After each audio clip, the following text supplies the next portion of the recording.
From the Family Circle kitchen to your kitchen on Parents TV.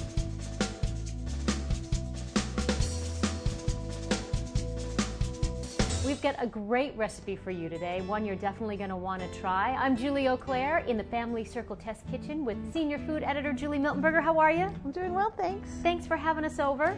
Today we're making Strata, savory apple strata. It sounds so good. Yes, and it's a little bit like a bread pudding when you think about it. It's not an omelet, it's not a quiche, but it's good for brunch or breakfast. Exactly. Okay, show us what to do. Where do we start? Let's talk about the ingredients first. Okay, well, we're starting with 2 Granny Smith apples that have been peeled and cored and cut into about 1-inch chunks. Okay.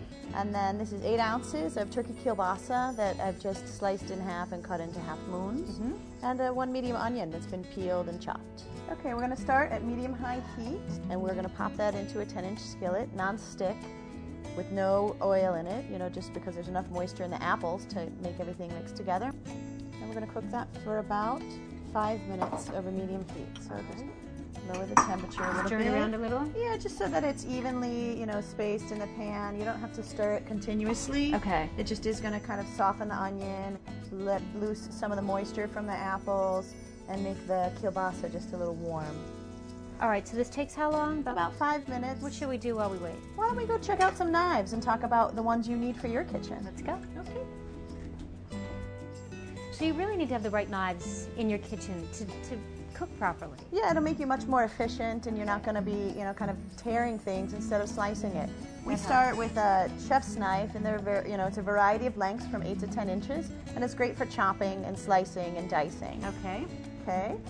And then this is a utility knife, sometimes also called a sandwich knife. It's a little more flexible, and it's good for kind of trimming the fat from chicken thighs and just kind of more detailed, focused work than you would use the chef's knife for. Great.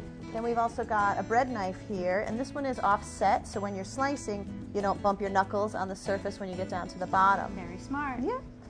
And then the last is this paring knife, and it's pretty, small. The blade's about 3.5 to 4 inches long, and that's good for peeling fruits and vegetables, or also even slicing very small things like garlic cloves or even ginger. And that's it. That's all you really need. 4 knives. That's it. 4 basic knives to have at home to make your life much easier when you're making dinner. I can get rid of a few knives that I have hanging around the kitchen that I never use. Okay. All right. So while we're waiting for the apple mixture to continue, I've cracked 6 eggs into this bowl, and we're going to mix in a 1.5 cups of milk. So why don't I start whisking? I think that sounds like great teamwork.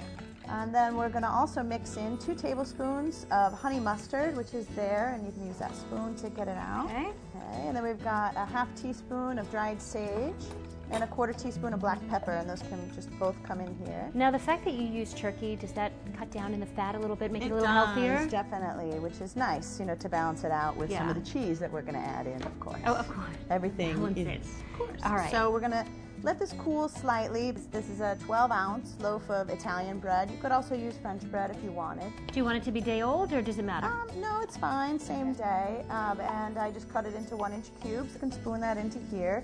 So this is a cup of shredded cheddar. We're going to add half of it to this part right now. So we're just going to stir this together so it's evenly blended. And then we're going to pour this into the 13 by 9-inch baking dish that we have pre-sprayed with non-stick cooking spray. Into the oven? So wait. Oh, our egg mixture. Jumping the gun. Okay. So we're just going to pour this evenly over. I'm just in a hurry to eat it, Julie. I know. So there we go. We just want to make sure that all the pieces are moistened. So what we want to do is actually just compress it a little bit with our hands to make sure that each of the bread cubes gets some liquid in it, so that it bakes up and is fluffy versus kind of making croutons. Crunchy. We don't want crouton strata. We want a little bit of crunch, but not all. Okay. Okay, so now we can sprinkle the rest of the cheese over the top. And then we're going to cover it with aluminum foil and bake it at 375 for 20 minutes. Then after that 20 minutes, we're going to uncover it and continue to bake for another 20 minutes. Julie, this looks fantastic. Right? And how easy was it to make? Simple.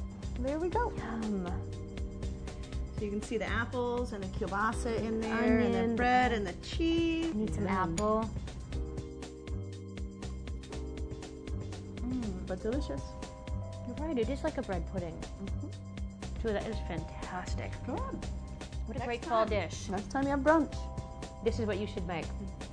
And if you'd like more great recipes, be sure to pick up a Family Circle magazine or check back with us, www.parents.tv, and we will see you again next time. Julie, that's great.